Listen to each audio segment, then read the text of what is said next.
নমস্কার বন্ধুরা, আমি নিত্যানন্দ পাল গ্রামীণ ভূমি থেকে বলছি। অবশ্যই করে 3 বছর ধরে আপনারা নিশ্চয়ই দেখেছেন যে বিভিন্ন রকম ভিডিওর মাধ্যমে গ্যাস অ্যাসিডিটি কীভাবে আপনারা কমাবেন, কোন ওষুধ খাওয়া উচিত, সমস্ত কিছু আলোচনা করেছি। কিন্তু আজকের এই ভিডিওতে আলোচনা করব যে কিভাবে আপনারা একটা হোমিওপ্যাথি ঔষধ সেবন করে আপনার রোগটাকে বা আপনার গ্যাসের সমস্যাটাকে আপনি সারাতে পারবেন। তো বন্ধুরা, ভিডিওটাকে অবশ্যই করে শেষ পর্যন্ত দেখবেন, কারণ এই ভিডিওতে এই গ্যাসের ওষুধ সহ আপনাদের কমেন্টের উত্তর, অর্থাৎ আপনার যে ভিডিওর নিচে যে ভিডিও দেখতে দেখতে আপনি যে আপনার সমস্যার কথা জানিয়েছেন সেই কমেন্টের উত্তর আমরা কিন্তু এই ভিডিওতে প্রত্যেক ভিডিও শেষে আলোচনা করে থাকি বা উত্তর দিয়ে থাকি। তো আসুন বন্ধুরা, মেন পয়েন্টে ঘুরে আসি।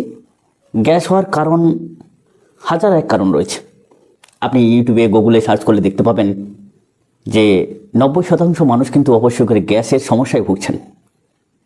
কারণ প্রত্যেকটা মানুষের এই যে বিভিন্ন রকম খাওয়া দাওয়া, সাথে সাথে বিভিন্ন রকম যে ওষুধ খাওয়া, অ্যান্টিবায়োটিক খাওয়া, এইসব খেয়ে লিভারটা কিন্তু স্লো হয়ে গেছে, মানে লিভারটার কার্যক্ষমতা কমে গেছে। এই লিভারটা স্লো ফাংশনের জন্য অবশ্যই ঠিকমতো কিন্তু বাইল ছাড়ে না, চর্বি ভাঙে না, খাবার অর্ধেক হজম হয় আবার হয় না, পেট ফেপে থাকে, গ্যাস জমে যায়, হেউ করে ঢেকুর তোলেন, বুক জ্বালা করে, এরকম নানান সমস্যার সম্মুখীন হয়। ফলে কি হয়, যেগুলো পুষ্টিকর খাওয়া দাওয়া, যেগুলো আমাদের সুষম খাদ্য, সেটা পর্যন্ত আমরা হজম করতে পারি না। যেমন দুধ আমরা জানি যে সুষম খাদ্য, তাহলে সেই দুধ পর্যন্ত হজম করতে পারি না। ডিম সুষম খাদ্য, ডিমকেও আপনি হজম করতে পারছেন না। তার মানে বুঝতে পারছেন যে একটা সুষম খাদ্য যেটা আমাদের শরীরের মধ্যে সব থেকে প্রয়োজনীয়, সেটুকু হজম করার মতো ক্ষমতা আপনার নেই। লিভারটা এতটা স্লো হয়ে গেছে, দুধ খেলেই গ্যাস হয়ে যাচ্ছে, কেউ বা ভাত খেলেই পেট ভার, আবার কারো বা ডিম খেলে হজম করতে পারছে না, আবার কেউ সকালবেলা উঠেও ঢেকুর তোলে।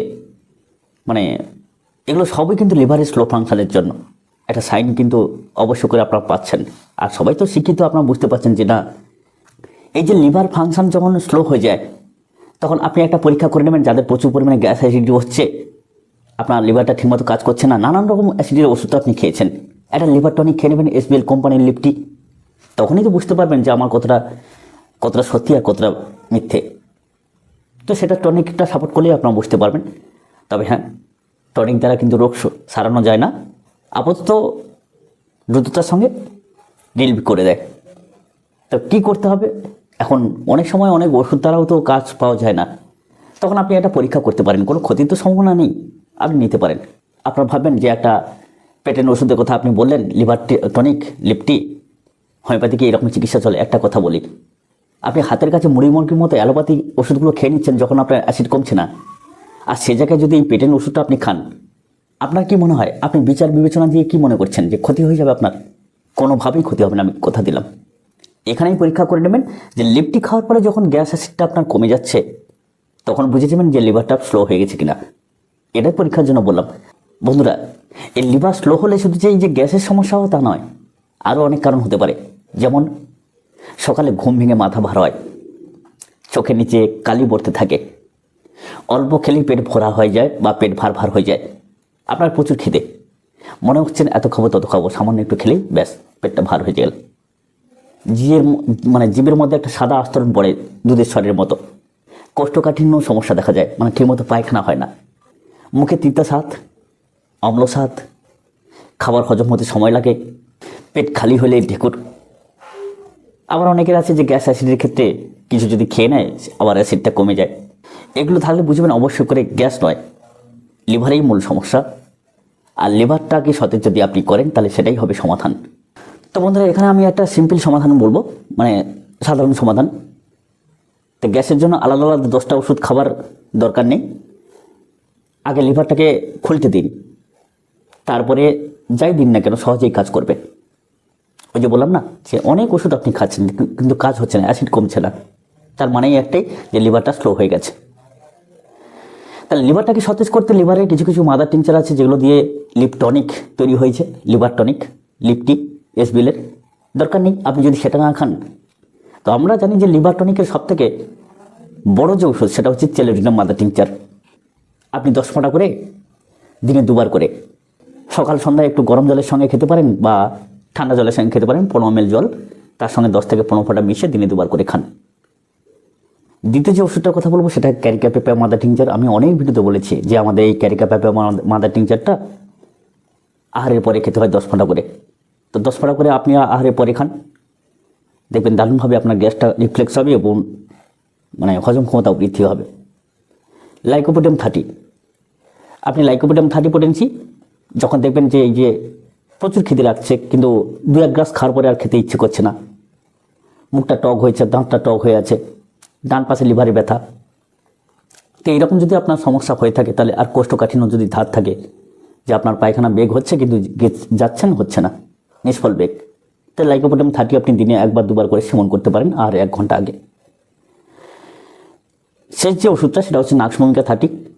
আপনারা সকলেই জানেন গ্যাস, কোষ্ঠকাঠিন্য, কোনো খাবার সহ্য করতে পারছে না, হজম হচ্ছে না, এটা তো সর্বপ্রথম সবাই অনেক ভিডিওতে বলেছেন, আপনারাও জেনে গেছেন যে এই ওষুধটা গ্যাসের একটা দারুণ ঔষধ, হজম ক্ষমতা বৃদ্ধি করতে, লিভারকে সতেজ রাখতে দারুণ কার্যকরী।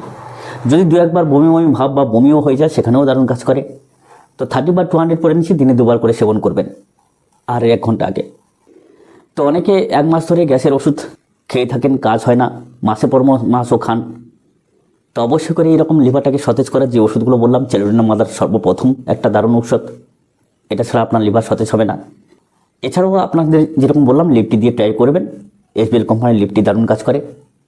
অতিরিক্ত যাদের অ্যাসিড হচ্ছে অবশ্যই করে যে কোনো অ্যাসিডের ওষুধ আপনি হোমিওপ্যাথি খাচ্ছেন, কাজ হচ্ছে না, একবার অন্তত ট্রাই করে দেখবেন। তবে লিপটি দিনে 2 বার করে আহারের পরে খেতে হয়, 8 ml 10 ml করে দিনে 2 বার করে খাবেন আহারের পরে। তাহলে বন্ধুরা বুঝতে পারলেন যে বারবার গ্যাস হওয়াটা শুধু অ্যাসিড যে হচ্ছে, লিভার হচ্ছে স্লো হয়ে গেছে, লিভার খারাপ হয়ে গেছে। লিভারটাকে সতেজ করার জন্য আজকের এই ওষুধগুলো সম্বন্ধে আলোচনা করা হলো। তা আসুন আজকের কমেন্টের উত্তর দিকে চলে যাই। তো বন্ধুরা প্রথম একজন কমেন্ট করেছেন সেটা হচ্ছে কি দয়াল সামন্ত, তিনি 1 ঘন্টা আগে কমেন্ট করেছেন যে হার্নিয়া সম্বন্ধে একটা ভিডিও করতে বলেছেন। একটা কথা বলি, অনেক দিন কথায় কথায় এই হার্নিয়া সম্বন্ধে কিন্তু আমি ভিডিও দিইনি, অনেক দিন কথায় কথায় বলেছি যে হার্নিয়া রোগটা হোমিওপ্যাথির আয়ত্তের মধ্যে নয়, এটা কিন্তু অপারেশন কেস অ্যালোপ্যাথির মধ্যেই থাকে। আমি সর্বদাই বলেছি কিছু ওষুধ আছে, কিছু রোগ আছে আমাদের যে হোমিওপ্যাথির সাহায্য হয় না, যেমন অ্যাপেন্ডিসাইটিস, অ্যাপেন্ডিক্সের সমস্যা এই হোমিওপ্যাথির দ্বারা হয় না, বা হার্নিয়া হোমিওপ্যাথির দ্বারা হয় না, যদি প্রকৃত হার্নিয়া হয় এগুলো কিন্তু অ্যালোপ্যাথির সাহায্য হয়। আবার অ্যালোপ্যাথিও পারে না সেরকম কি যে স্ফোটক বা ফোঁড়া, টিউমার, এগুলো সারাতে পারে না অ্যালোপ্যাথি ঔষধ। তো অতএব হার্নিয়া সম্বন্ধে এই জন্য আমি ভিডিও দিইনি, তবে একদিন একটা ভিডিও দিয়ে দিলেই হয়, সবাই বুঝতে পারবে যে হার্নিয়া হোমিওপ্যাথির মধ্যে নয়, মানে সারে না। যদি কেউ মিথ্যা আশ্বাস দিয়ে থাকে সেটা আপনার ব্যক্তিগত ব্যাপার, কতটা বিশ্বাস করবেন। এখানে কিন্তু দরকার ছিল মন খুলে বলার, সত্যি কথাটাকে বলে দিলাম। আচ্ছা, দ্বিতীয় যে কমেন্টটা, সর্দি কমে যাওয়ার পরে প্রচণ্ড পরিমাণে কাশি হয়, কি ওষুধ লিখেছেন কি অনন্ত সরকার। তো সর্দি কমে যাওয়ার পরে যদি আপনার এরকম ধরনের কাশি হয় তো অবশ্যই করে কাশির সমকক্ষ যে সমস্ত ঔষধ বা সামঞ্জস্য ঔষধ যেগুলো লক্ষণ ভিত্তিক সেগুলো বলা হয়েছে, তো কাশির ভিডিও একটা দেখে নেবেন, কোনটা আপনার ক্ষেত্রে কার্যকরী সেটা দেখে নেবেন।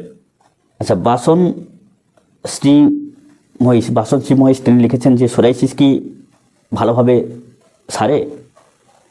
দেখুন, যাদের নতুন বংশগত নয় তাদের ক্ষেত্রে কিন্তু খুব সহজসাধ্য ব্যাপার, সারে। আর এই সোরাইসিস সারাতে গেলে অবশ্যই করে অনেক নিয়মকানুনের সাথে, মানে বরফ দেওয়া মাছ, ঠান্ডায় যেহেতু বাড়ে সোরাইসিসটা, তো ঠান্ডা জাতীয় খাবার এগুলো কিন্তু খাওয়া যাবে না, নিয়ম মানার সাথে সাথে তবে এগুলোকে কিন্তু আপনাকে ট্রিটমেন্ট নিতে হবে।